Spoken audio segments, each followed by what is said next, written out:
नमस्कार। BSc third year में NMR spectroscopy part 4 अपन NMR spectroscopy के बारे में आगे पढ़ेंगे। अपन ने पिछली क्लासों में एनएमआर स्पेक्ट्रोस्कोपी क्या होती है, किस तरह से इसे यूज में लिया जाता है और टाइप्स ऑफ प्रोटॉन के बारे में अपन ने पढ़ा था। रासायनिक विस्थापन केमिकल शिफ्ट को प्रभावित करने वाले कारक फैक्टर कौन कौन से केमिकल शिफ्ट को प्रभावित करते हैं। पहला है इंडक्टिव इफेक्ट, प्रेरणिक प्रभाव।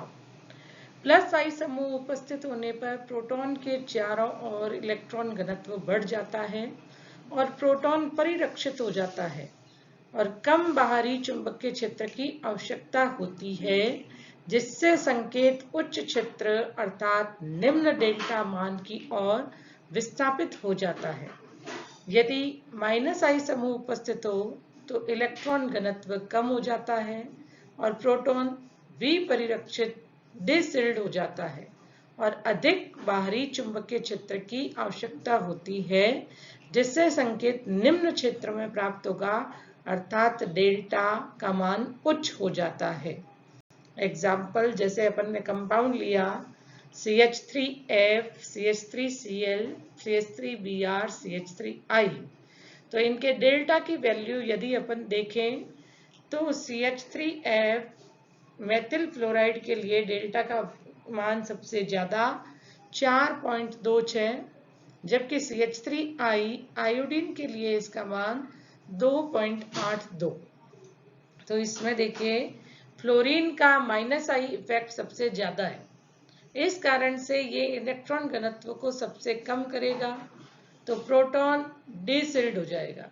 डिसिल्ड हो जाएगा तो बाहरी चुंबकीय क्षेत्र की अधिक आवश्यकता होने के कारण से संकेत निम्न क्षेत्र में प्राप्त होगा और डेल्टा की वैल्यू बढ़ जाएगी।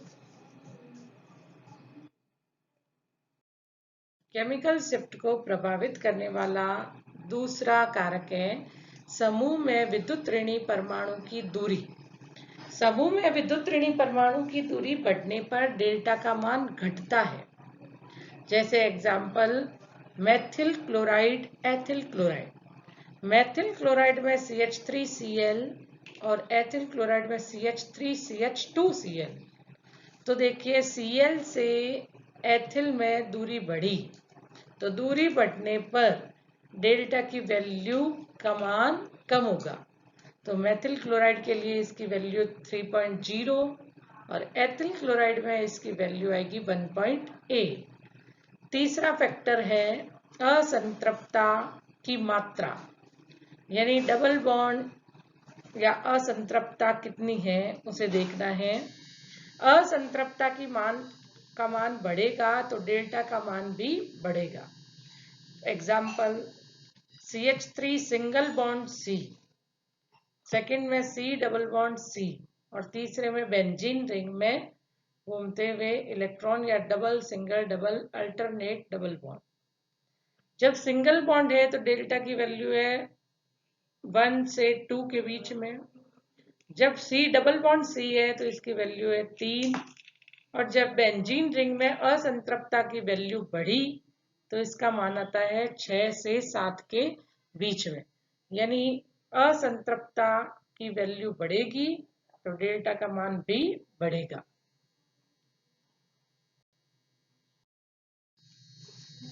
केमिकल शिफ्ट को एक्सप्रेस करने के लिए क्या किया जाता है, TMS एक स्टैंडर्ड के रूप में लिया जाता है, जिसके लिए डेल्टा की वैल्यू 0 मानी जाती है और टॉ की वैल्यू का मान 10 माना जाता है। अब इस स्केल को किस तरह से लिया जाएगा वो समझते हैं। केमिकल शिफ्ट को TMS की रेफरेंस में यदि डेल्टा के रूप में अपन इसे रिप्रेजेंट या दें तो इसका मान 0 से 10 तक होता है। TMS हमेशा स्केल के अंदर राइट हैंड साइड में लिया जाता है और डेल्टा की वैल्यू TMS के लिए है 0 और टॉ की वैल्यू है 10 और दोनों में रिलेशन है टॉ बराबर 10 इंटू डेल्टा। तो देखते हैं, पहले डेल्टा का डेल्टा की बात करें तो डेल्टा का स्केल चला लेफ्ट टू राइट 10 से 0 की तरफ और टॉ चलेगा 0 से 10। अब यदि अपन ग्राफ बनाने हैं तो टीएमएस ज्यादातर अधिकतर अपन एक्सप्रेस करेंगे डेल्टा की फॉर्म में। तो डेल्टा राइट हैंड साइड में 0 लेना है और 0 से लेफ्ट हैंड साइड की तरफ यदि अपन बढ़े तो 1 2 3 4 5 6 7 8 9 10। अब यदि किसी कंपाउंड के अंदर माइनस आई इफेक्ट या प्लस आई इफेक्ट लगे हुए हैं, ग्रुप लगे हुए हैं, उसके कारण से यदि कंपाउंड डीसिल्ड हो रहा है या सिल्ड हो रहा है तो अपने को ये देखना है कि ये किस तरफ ग्राफ में ये जाएगा। तो अप फील्ड हमेशा किसे कहा जाएगा, टीएमएस की ओर, और डाउन फील्ड किसे कहा जाएगा, टीएमएस से दूर। यदि कंपाउंड में हाईली सिल्डेड सिग्नल प्राप्त हो रहे हैं तो वो अपने को अप फील्ड में मिलेंगे, यानी 0 की तरफ डेल्टा की वैल्यू अपने को कम प्राप्त होगी। और यदि डीसिल्डेड सिग्नल अपने को मिल रहे हैं तो अपने को ये सिग्नल डाउन फील्ड में मिलेंगे, यानी कि डेल्टा की वैल्यू अपने को ज्यादा प्राप्त होगी। तो यहाँ देखिए इस स्लाइड में up field toward to TMS और डाउन फील्ड किधर की तरफ जा रहा है, डेल्टा से दूर की तरफ। और यदि अपन टॉक की बात करें तो ये इसका जस्ट उल्टा चलेगा।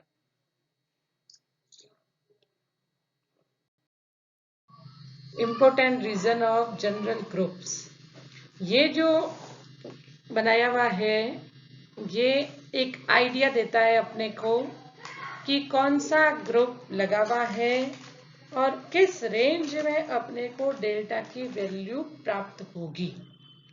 तो अपन लेफ्ट टू राइट की तरफ बात करते हैं।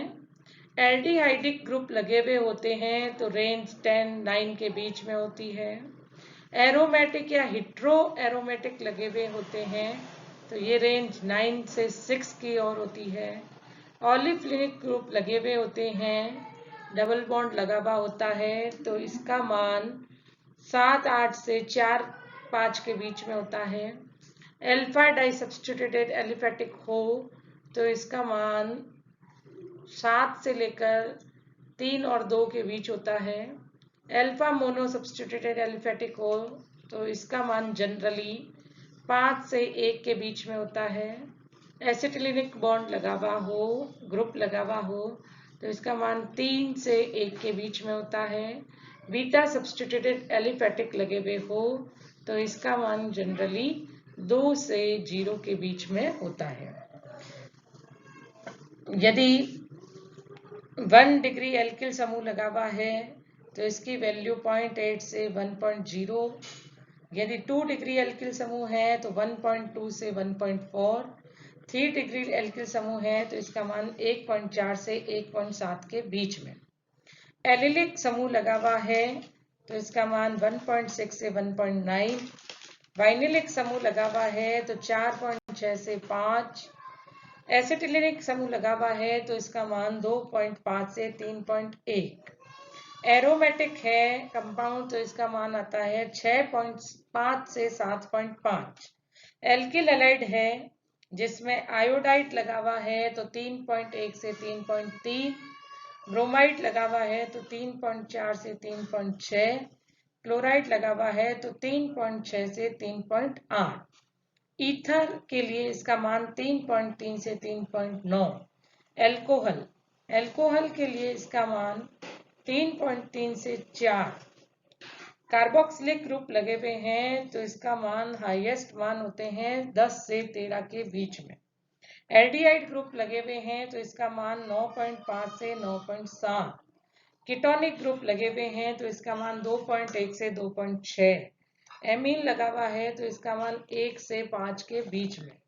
और फिनोलिक समूह लगा हुआ है तो इसका मान 4.5 से 7.7 के बीच में। इसमें देखिए important region of general group, बहुत ही शानदार ये बना हुआ है। इसमें देखो सैचुरेटेड एल्केन ये आए हुए हैं सबसे राइट हैंड साइड में, इसका मान 1 से 2 के बीच में या 0 से 2 के बीच में प्राप्त होता है। और एसिडिक ग्रुप कार्बोक्सिलिक समूह की अपन बात करें तो ये एकदम लेफ्ट हैंड साइड में, इसका मान 10 से भी ज्यादा है। इसकी वैल्यू 10 से 12 के बीच में प्राप्त होती है और डेल्टा का मान सर्वाधिक हमेशा कार्बोक्सिलिक अम्ल के लिए होता है। एल्डिहाइड देखिए, एसिड के बाद में एल्डिहाइड, और एसिड और एल्डिहाइड के बीच में रेंज आ रही है एमाइड की। इसी तरह से एरोमेटिक की रेंज है 7 से 9 के बीच में।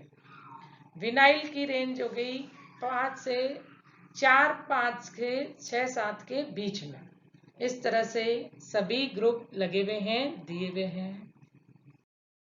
तो केमिकल शिफ्ट का कंक्लूजन ये निकला कि chemical shifts give an idea of the chemical and electronic environment of the H1 nuclei due to shielding and deshielding effect. It ranges from 0 to 12 ppm.